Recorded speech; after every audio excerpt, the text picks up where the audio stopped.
Asal-usul nama Cikini memiliki cerita yang menarik. Nama ini berasal dari kata ci dalam bahasa Sunda yang berarti sungai, dan kini atau quini, yaitu sejenis mangga yang dulunya banyak tumbuh di daerah ini pada masa kolonial Belanda.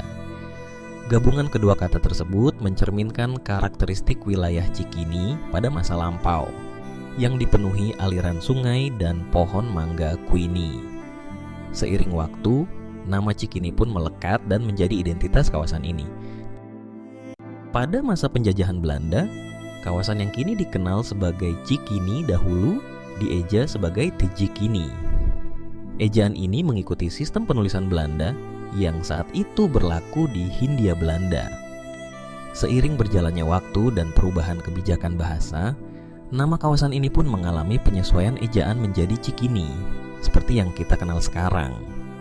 Perubahan ini mencerminkan dinamika sejarah dan perkembangan identitas lokal di Jakarta.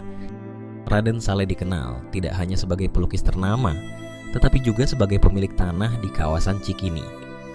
Di atas lahan tersebut, ia membangun sebuah rumah besar dan kebun yang sangat luas. Kawasan ini kemudian berkembang menjadi area yang memiliki peran penting dalam sejarah dan perkembangan kota Jakarta. Warisan Raden Saleh di Cikini masih dapat dirasakan hingga kini menjadi bagian dari identitas budaya kota tersebut. Awalnya, lahan milik Raden Saleh di kawasan Cikini digunakan sebagai tempat tinggal dan taman pribadi. Seiring waktu, area ini mengalami perubahan fungsi menjadi kebun binatang pertama di Jakarta. Kebun binatang tersebut menjadi destinasi populer bagi warga untuk mengenal berbagai satwa.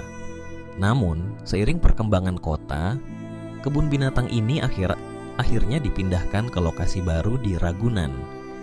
Perpindahan ini menandai babak baru dalam sejarah kebun binatang di Jakarta.